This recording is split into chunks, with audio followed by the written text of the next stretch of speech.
Good morning.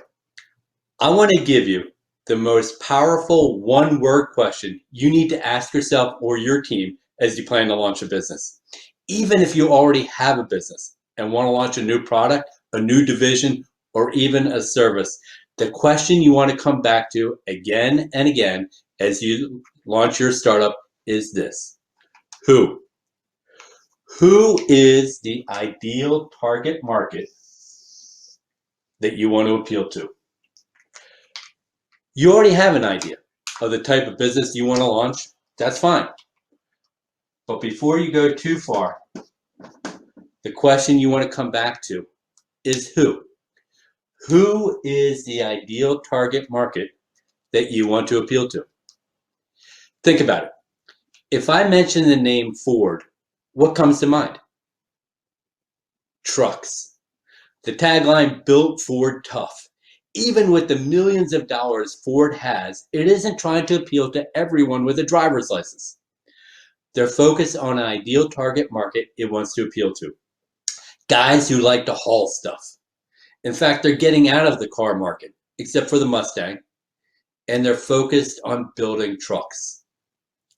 When Apple launched the company, it wasn't trying to appeal to everyone who wanted a computer. Steve Jobs focused his entire brand on an ideal target market it wanted to appeal to. These are creative people who perceive themselves as different from the status quo. This has been their brand for decades. When they got into trouble, they got away from their target market. Even for an established company like Duluth Trading Company, asking the question who is critical. Today, the catalog retailer is known for its quirky underwear ads. But in the late 2000s, the company was on the verge of bankruptcy. They made the classic mistake of trying to be all things to all people, offering clothing for men, women, children, and even city folk. They were literally in survival mode. When they asked themselves the most important question, who is their ideal target market we want to appeal to? Fortunately for them, they had some history, and they quickly learned that their best customers are gritty, Midwestern men, specifically from the states of Michigan, Indiana, Wisconsin, and Minnesota. They work outdoors and need durable, comfortable pants with plenty of pockets that reflect the modern, self-reliant American lifestyle. They put it like this: they are the construction worker in all of us. Even though only 12% of the workforce are in trades, they are trying to appeal to the construction worker in us all. The age that they're trying to target, age 40 to 65, and household incomes of at least $75,000 per year. And get this, people who appreciate self-deprecating humor. Everything they have done since then has been built around to appealing to their ideal target market. And that gritty, self-reliant construction worker in us all is now intrinsically tied to its brand. Just like Ford's tagline, "Built Ford Tough," is meant to appeal to its ideal target market, and Apple's break from the status quo is meant to appeal to its target market. You too must answer this question: who? Who is your ideal target market you want to appeal to? No one has enough money to try to appeal to everyone, and prospects are less likely to identify with a brand that doesn't seem to serve their particular wants and needs. Without answering this question, who, you risk failing and wasting a lot of money. To help you, we have developed a four-step process. This is the same process we use at CCBC Center for Business Innovation to help launch new businesses as part of our incubator.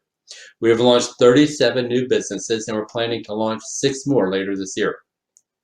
Launching a new product, service, or even a business is part art and part science. The information I'm giving you is based on years of research I've been doing as a doctoral scholar. I've read hundreds of research articles on the topic of entrepreneurship to find out exactly what the studies have shown about what works and what doesn't. I also have 25 years of experience launching products, services, and business that have made more than $150 million. What I'm revealing you here today is based on experience, a lot of failures, some success stories, and years of academic research. And the question I get a lot is this: how do we begin? Most likely, you already have an idea or a few ideas in mind. The place to begin is to ask this question: who? Who is your ideal target market that you want as buyers? Unfortunately, a lot of executives are asking the question, what? What is it we want to sell? What businesses can we get into that are going to be most profitable? That is very difficult, and it's a very expensive path to take. To see some good examples, just watch the TV show Shark Tank. Often, entrepreneurs and inventors will come up with an innovative new product, and the first questions the sharks are going to ask is, who would want this? Who needs this? The entrepreneur may have some ideas, but that is why they're in front of the sharks. They want the sharks to invest hundreds of thousands of dollars, if not millions, into their idea, hoping they will figure out the answer to that very critical question. Well, I don't know about you, but most companies don't have millions of dollars to figure out that question. The first place to begin then is with this ideal target market, and the more you can narrow your focus, the better. It's not easy. So why bother at all? Well, those that do can give themselves a competitive advantage. For more than 5 decades, market segmentation has demonstrated an increased effectiveness in marketing and improved response to changing needs of buyers. There are usually 5 distinct techniques to help you determine your ideal target market. First, geographic. We look at states, regions, cities, even neighborhoods have different wants and needs. For example, brands target hot, spicy foods in the Southwest and more milder versions in the Northeast. Second, look at demographic. Age, gender, income, occupation. Be specific with this. The customer's life stage often determines different wants and needs. It's no coincidence that the nightly news broadcasts often include commercials for prescription drugs and retirement planning. Why? Well, the median age of viewers is between 60 and 66. Millennials have no need or less need for these prescription drugs and retirement planning. They're not watching the evening news on TV. Next, look at psychographic. This is a combination of the psychological and demographic profiling that looks at lifestyle, personality, attitudes, and social class, which often drive purchase decisions. For example, Ghirardelli chocolate targets successful upper-income women who want to reward themselves at the end of a busy day with their premium chocolates. To help differentiate their brand, they even position their chocolates on the ends of retail aisles with wood veneer shelving, far away from the Snickers, the Hershey bars, and other low-priced chocolates. You also want to look at behavioral. Our attitudes and past buying behavior tends to dictate future decisions. For example, one high-end dog walking client screens prospects by asking them about the type of dog food they feed. Owners who feed premium dog food tend to be better clients. So these common behavioral factors often consider how often consumers use a product or make a purchase. For example, frequent business travelers are more concerned about getting to their destinations quickly and less concerned about price. Another important factor to look at is decision role. This profile should determine the role of the target market and what they play in the decision process. For example, is a person indeed a decision maker or an influencer? It's interesting to note 80% of household purchase decisions are made by women in households, yet many ads target men. Thankfully, this is beginning to change, especially as we're seeing in car ads, we're showing more couples. The final step in the segmentation process then is to research and validate these market opportunities. You can use primary data that's not publicly available, such as customer surveys, purchase history, focus groups, talking to people, talking to your prospects. Less reliable, but also less expensive, can be found using publicly available data like Nielsen data, Census Bureau data, maybe a little bit outdated, but it's still worth pursuing those types of research. It's safe to say that half of your competitors are not segmenting their markets very well.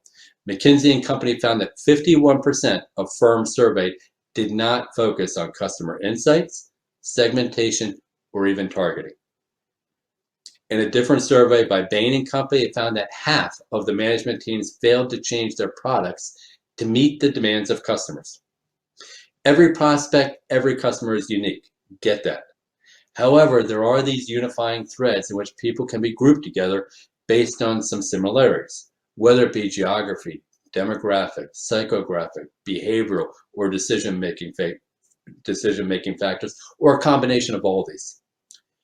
To keep it simple, only segment markets if you expect to yield a higher return on investment using those 4 steps.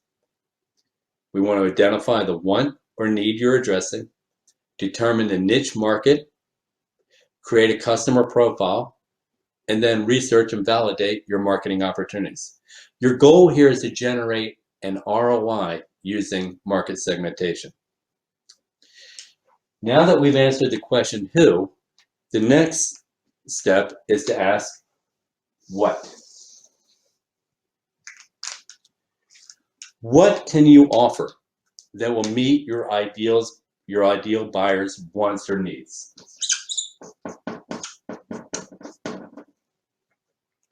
Every product and every service is designed to serve some type of want or need, or a problem someone might have. Take this bottle of water. It's created to solve a problem. Whether it be thirst, something to cool you off when it's hot, you need an alternative to caffeine or soda, need something that's not going to keep you up all night, need a drink that you can trust is safe without all the calories, need something that's environmentally friendly. These are all problems this one bottle of water is trying to solve. So take those problems and then link it with a solution. So in this case, water that's filtered, doesn't contain harmful ingredients, contains fresh spring water made from recycled plastic. Next, once you've identified the problem, solution, offer a benefit. You can enjoy a fresh, natural drink without worrying about harming the environment or your family. So this is Dasani, and what do they say? Well, combines the process of reverse osmosis, filtration with a proprietary blend of minerals to create fresh, clean, and premium tasting water that is pure and delicious. That's the solution they're offering. The benefit? Get the most out of every day with the pure, crisp taste of Dasani water. Even a bottle of water has a solution. You can identify the problem that goes with it, but most importantly, connect it with the benefit to your ideal target market. Now, don't confuse this process with just coming up with some cool features and attributes about your product or service. In fact, during a recent brainstorming session for a new product, everyone in the room appeared to grow frustrated, less excited about the launch. You've probably been there before. We had a long list of features and advantages we can promote at a competitive price. Well, just like a lot of other businesses. And that was the problem. If we could easily come up with a list of attributes to promote our products, so could our competitors. Nothing really made us different or stood out. We needed a shift. So I asked, why would someone need it? We were so wrapped up in trying to figure out what we could offer that we skipped past one of the most important questions to ask. What are the problems our target market is experiencing that would make them want or need our product?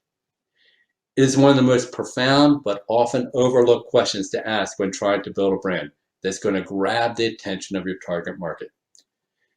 Notice, though, you have to identify your target market first.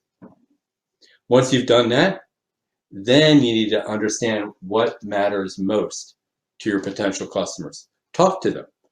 Put yourself in their shoes. Try to understand the challenges and frustrations they are experiencing. What keeps them up at night? It's always much easier to sell to somebody that already has a need than try to convince someone first that they have a need. Why is this so important? Because it helps you focus on what matters most to your customers, not what you think is important.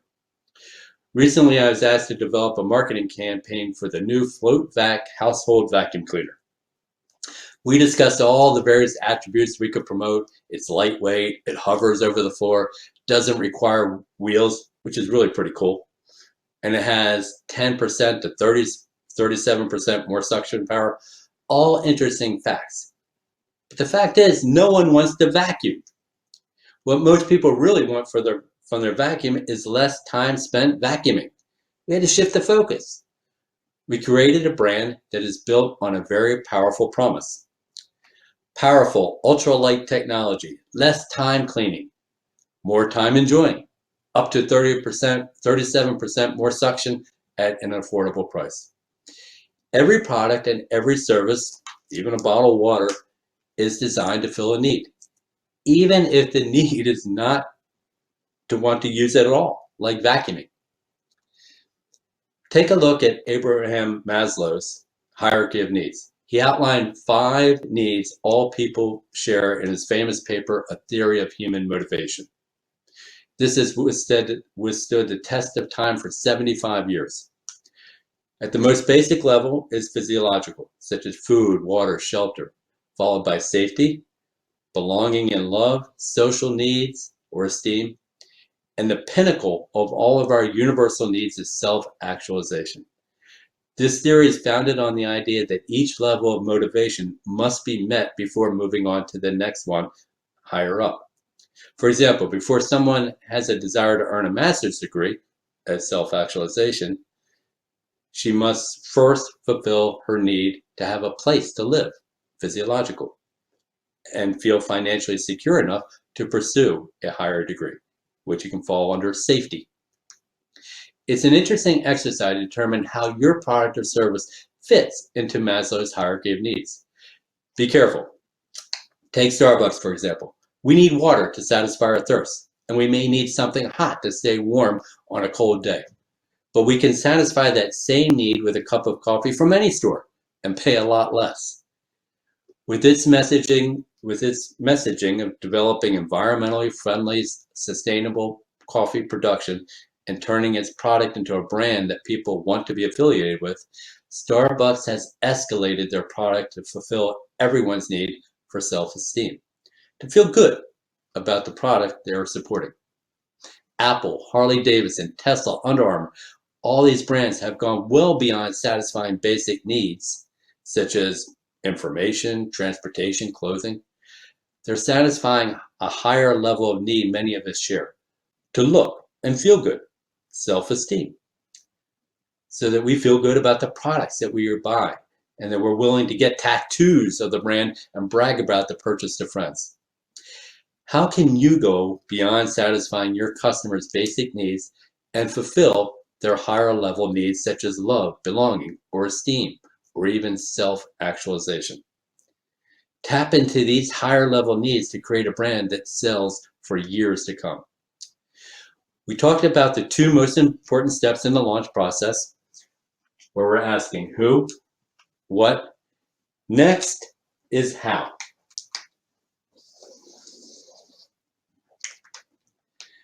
How will we build our offer or solution to make it easy for our ideal target market to buy?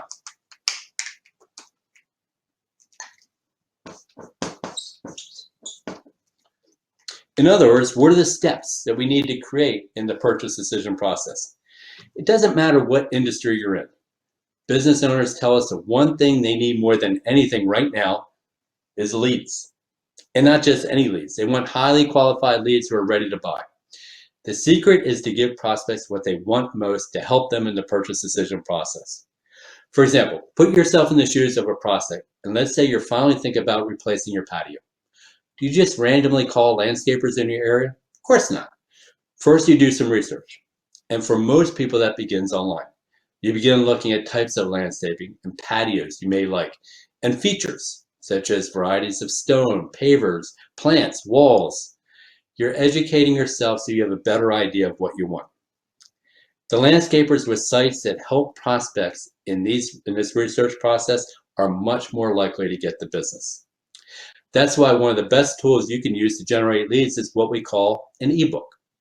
This is a PDF that people can download from your site that includes your best advice to help prospects in that research process. It's an easy, low-risk step prospects can take with you, and it puts you in the position of an expert that others trust for guidance. And so you're not just another vendor who wants their business. This model works in any business: chiropractors, dentists, attorneys, accountants, consultants, real estate agents, web designers, publishers, tech companies. The list goes on. The key is to grab a prospect's attention with titles like everything you want to know, but we're afraid to ask, or the top 7 things you should know about blank before making your next move. Now that you have their attention, what do? Send the prospect a copy of your ebook, your video, white paper, after they filled out a short form with their contact information. You now have a highly qualified lead who is interested in your product or service, who gave you their contact information, and they are in a buying mood. This is a terrific offer you can add to direct mail campaigns, advertisements on TV, radio, Facebook, YouTube, Twitter, LinkedIn, or even on the show floor at your next convention. And it's a proven method to generate not just any leads, but highly qualified leads as you convert a prospect into buyer. The next question we want to answer is why.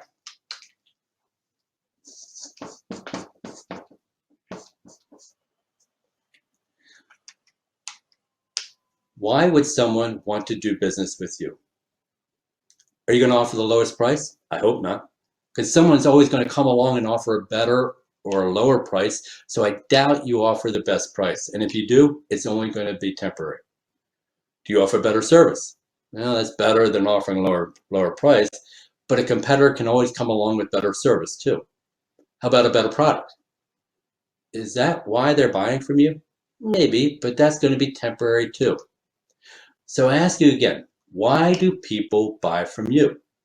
Now, this isn't really meant to be a brain teaser, but it often is. If it's not price, service, or the product, why would someone buy from you and not someone else? Well, I have an answer that's more enduring than price. And it's probably the reason why people choose to do business with you rather than someone else. It's your expertise. Whether it's the expertise of you, your salespeople, technicians, service reps, consultants, or whoever is talking with your customers, a level of confidence is being created with your prospects in which they trust you to fulfill a promise. All your prospects want to know is whether you can help them and whether you can get it done right at a fair price. Look, you trust your favorite auto repair shop because they have proven in the past they can fix your car. There are many plumbers you can choose to hire, but you hired the plumber because you were confident he could solve your problem. You trust your doctor because he or she is an expert. So when your doctor says you need to exercise more and cut down on the calories, you pay attention. Your expertise and the passion you have is the reason why people do business with you. People don't buy what you do, they buy why you do it. Simply because of the experience you have and the variety of situations you have faced, you are an expert in your field. And no one can duplicate that. They may be able to match your price, service, or even your products, but they can never match the same experiences and knowledge you have gained. So now we know why people do business with you. Here's the next question. What are you going to demonstrate your expertise to prospects and customers? How are you going to demonstrate that? How are you going to prove that? Most likely the expertise of you and your team is likely a hidden jewel that no one else knows about except you. That's a mistake. In many cases, your prospects are looking for advice. They have a problem and are considering a variety of options. So why should they consider doing business with you? Here are 3 things you can do to help answer that question by demonstrating your experience. Number 1, prove that you have solved similar products for customers with pictures, stories, illustrating what you have done for others. Number 2, have other customers share their experiences of how you help them. And number 3, take the time to explain the options to your prospects. These ideas can be done in a variety of ways. You can meet with prospects personally. You can demonstrate your expertise in videos. You can host seminars or workshops. You can author how-to guides or books on the topics your prospects find most challenging. Any of these approaches can help demonstrate your expertise and give more people a reason to buy from you and not someone else. I want to come back to a statement I made a moment ago to emphasize the point. People don't buy what you do. They buy why you do it. Martin Luther King didn't change history with his I have a plan speech. He shared a dream for a better future. Elon Musk isn't getting people to put themselves on a 2-year wait list for a car they've never seen, never test driven, because they want an electric car. No. He's getting people excited about changing the future of transportation, even if it means traveling to the moon. What if Apple came out and said, we make great computers. They're beautifully designed and simple to use. Want to buy one? But notice instead how Apple brands its products. Everything we do, we believe in challenging the status quo. We believe in thinking differently. The way we challenge the status quo is by creating beautifully designed products that are easy and simple to use. We just happen to sell computers. Want to buy one? That's much more powerful. Your goal then is to find people who believe what you believe and use your expertise to convert them into buyers. I want to close with this short story. For years, Cleo McVicker had Cultural Products, a soap manufacturer. Sales grew despite a flu pandemic that infected 1/3 of the world's population and took the lives of 670,000 people just in the US. But as the economy collapsed during the Great Depression, he was facing bankruptcy.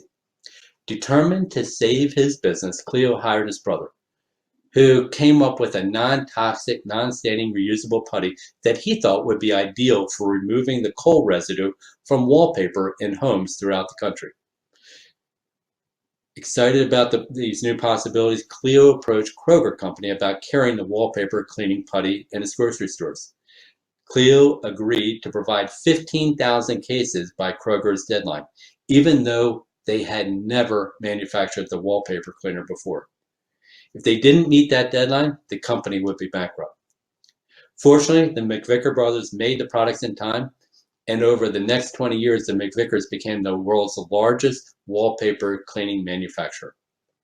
But that's not the end of the story. By the end of World War II, fewer people were buying the putty as electricity replaced coal, and the company was once again facing bankruptcy. At about this time, a relative of the McVickers, a nursery school teacher, was using the putty to create ornaments and crafts with her students. She convinced the McVickers to rebrand the cleaning putty as a children's toy and call it Play-Doh. The story of the McVickers and their challenge of starting the company, creating a brand, and rebranding is powerful for us even today. No doubt the McVickers were probably happy selling soap until they had to pivot to a wallpaper cleaning product and then to a children's toy product. In fact, Cuddle Products continues to make soap products today.